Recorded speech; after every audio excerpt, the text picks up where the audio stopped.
Rasulillah wa ala alihi wa ashabihi wa man wala la haula wa la quwata illa billah. Pertama-tama marilah kita bersyukur kepada Allah Tabaraka wa Ta'ala karena dengan nikmat-Nya lah kita bisa menunaikan ibadah berjamaah pada malam hari ini. Semoga kita semua diberi keistiqomahan dalam menghamba kepadanya. Amin. Dalam surat Al-An'am, yakni tepatnya pada ayat 82, dikatakan di situ allazina amanu wa lam yalbisu imanahum bizulmin ulaika lahumul amnu wa hum muhtadun. Yang makna bebasnya bahwa orang-orang yang beriman kemudian dia tidak mencampur adukkan keimanannya dengan kezaliman, maka orang ini adalah termasuk yang mendapatkan rasa aman dan hidayah dunia akhirat. Nah, ketika ayat ini turun, yaitu memberitakan bahwasanya orang yang beriman dan tidak mencampur aduk dengan kezaliman, itu ketika itu para sahabat Nabi ini banyak yang mengeluh. Banyak yang gundah gulana. Karena memang siapa kira-kira yang tidak pernah berzalim kepada diri sendiri? Pasti zalim semua manusia ini. Ya. Apalagi kita. Gitu. Ini para sahabat Nabi sampai begitu galaunya mereka ini. Namun ketika ini didengar oleh Nabi kita SAW tentang masalah kaitan dengan kezaliman ini, lalu Nabi kita mengatakan, menjelaskan katanya begini, laisa bidzalikum innama huwa asyirku. Bukan seperti itu maksudnya zalim di ayat ini. Tapi di sini maksudnya ada perbuatan kesyirikan. Jadi zalim dalam ayat adalah perbuatan apa? Kesyirikan.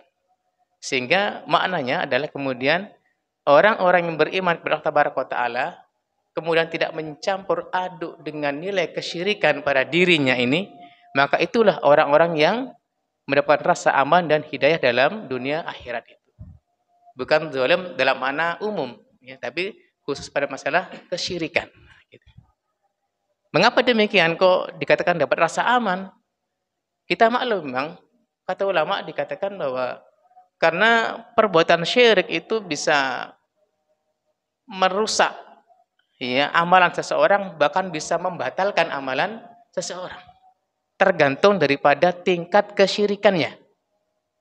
Ya, jadi sekali lagi kata ulama, mengapa kok dikatakan orang yang beriman dan tidak mencampur adukkan dengan nilai kesyirikan pada dirinya, maka dialah orang yang memperoleh rasa aman dan hidayah dunia akhirat ini. Maka karena syirik itu bisa merusak, bahkan bisa membatalkan amal perbuatan seseorang. Tergantung daripada nilai atau tingkatan kesyirikannya. Ya, gitu.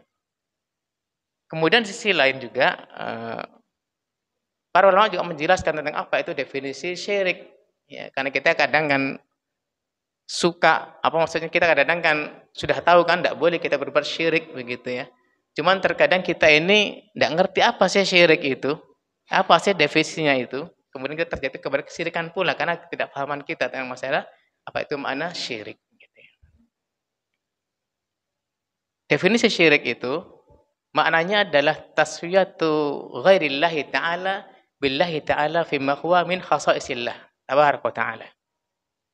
Bahwa syirik itu maknanya adalah menyamakan atau menyetarakan atau menyepadankan sesuatu selain Allah Ta'ala, entah itu berupa makhluk mungkin, maksudnya berupa malaikat mungkin, atau mungkin nabi, atau mungkin orang soleh, atau mungkin pepohonan, dan yang lain-lainnya, ini disetarakan, disamakan dengan Allah Ta'ala pada hal-hal atau kondisi-kondisi yang menjadi kekhususan hak Allah mutlak Ta'ala. Ya, sekali lagi bahwa syirik itu maknanya adalah menyamakan atau menyetarakan sesuatu selain Allah Ta'ala, entah itu bisa berupa malaikat mungkin, bisa berupa para nabi mungkin, bisa berupa orang-orang soleh mungkin, bahkan bisa berupa batu, berupa apa saja sudah yang selain Allah, maksudnya ini disamakan, disejajarkan seperti kayak Allah Ta'ala juga begitu. Pada masalah apa? Pada masalah yang menjadi hak khusus Allah Ta'ala. Ya, hak khusus Allah Ta'ala. Kemudian sekarang apa itu hak khusus Allah Ta'ala? Maka diantaranya seperti hak mencipta, ya, hak memberi rezeki, hak mengatur alam semesta, hak menurunkan hujan, hak menyembuhkan, hak memberi musibah, dan semua itu adalah hak Allah Ta'ala semuanya. Yang ini sering dikenal dalam konsep-konsep dakwah itu dikatakan dengan tauhid rububiyah. Gitu, tauhid rububiyah.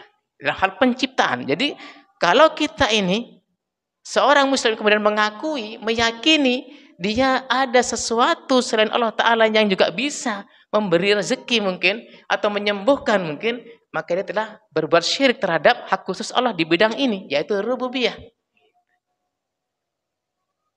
Ya, gitu. Apa saja, termasuk rezeki kita mungkin, sekarang kok kita sepi, ya sudah, jangan kita kemudian menjadi sesuatu kepada selain Allah Ta'ala. Sudah, rezeki itu Allah Ta'ala sudah memberikan. Nah, kita terkadang satu sisi sudah beribadah kepada Allah Ta'ala, bagus, tapi terkadang juga terjatuh kepada kurang kuatnya kepada tauhid rububiyah, yaitu masalah keyakinan kalau rezeki dari Allah Ta'ala sudah datangnya. Masih galau kita terkadang itu ya, masih galau. Ya, gitu. Ini diantaranya tauhid rububiyah. Kemudian hak khusus yang kedua adalah hak penghambaan, hak peribadatan. Yang ini semua hendaknya kita semua harus betul-betul hanya semata-mata untuk Allah Ta'ala saja dalam beribadah ini. Ya, entah doa kita, puasa kita, sholat kita, ngaji kita, semuanya hanya untuk Allah Ta'ala saja.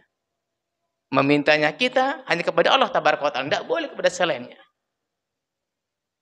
Ya, gitu.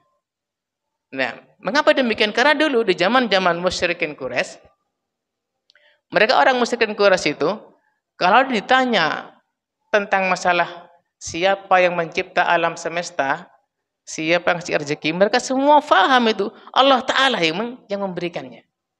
Tapi ketika masuk pada bentuk peribadatan, beribadah, tiba-tiba dia mendatangi selain Allah Ta'ala, mendatangi berhala-berhala berdoanya. Ya, ini menyeleweng gitu ya. Padahal dia awalnya sudah mengakui Allah Ta'ala sang pencipta alam, sang pemberi rezeki. Mestinya secara akal sehat itu apa? Kalau ibadah kita kepada sang pemberi begitu, ini tidak malah kepada selain Allah Ta'ala. Datang ke Hubal, mungkin datang ke Lata, ke Uzza dan sebagainya itu. Ya, gitu. Kalau di sini kita mungkin datangnya kemana-mana lah begitu ya gitu. Nah, kepada selain Allah Ta'ala. Nah, kemudian hak khusus yang ketiga adalah masalah Allah Ta'ala itu memiliki yang namanya sifat-sifat dan nama-nama yang maha indah. Sesuai dengan keindahan atau keagungan Allah Ta'ala. Yang maksudnya apa adalah bahwa hendaknya kita seorang muslim ini adalah mensifati dan menamai Allah Ta'ala itu adalah sesuai dengan apa saja yang Allah sifatkan pada dirinya. Yang terdapat dalam Quran dan sunnah Nabi. Jangan membuat nama-nama yang selainnya. Jadi mensifati Allah Ta'ala sesuai dengan Al-Quran dan sunnah Nabi. Tidak kemudian membuat sifat-sifat yang lainnya di luar daripada Quran dan sunnah. Dengan catatan adalah dengan tanpa dipalingkan maknanya. Ya, min ghairi tahrifin wala ta'wilin wala takyifin wala tashbih. Tidak boleh dipalingkan maknanya, tidak boleh dirubah artinya, tidak boleh diserupakan, dan tidak boleh ditanyakan tentang bagaimana sih keadaan Allah Ta'ala ini. Tidak boleh. Ya, gitu. Contoh seperti kita sudah maklum bahwa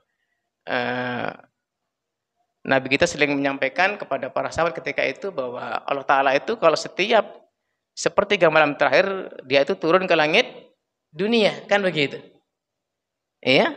Untuk apa? Untuk mengkabulkan orang-orang yang bangun malam untuk berdoa pada Allah Ta'ala. Dikabulkan. Turun ke langit dunia. Nah, ini sifat Allah, ya.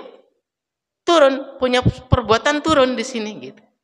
Nah, Ini kita harus imani ini. Kita yakini Allah punya sifat turun.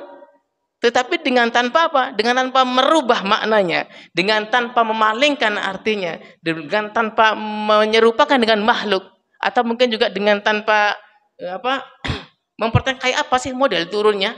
Apa kayak kita ini kalau turun dari ondo ke bawah gitu? Jangan. Mengapa demikian? Karena para sahabat Nabi, Masya Allah, generasi yang paling mulia ini, mereka faham hadis itu. Tapi mereka tidak ada satu pun yang bertanya, ya Rasulullah, kayak apa sih cara turunnya Allah ke langit dunia? Tidak ada. Sudah, diimani saja. Dan jangan dipalingkan maknanya. Karena sebenarnya memalingkan terkadang. Seperti yang tanya Allah itu maksudnya.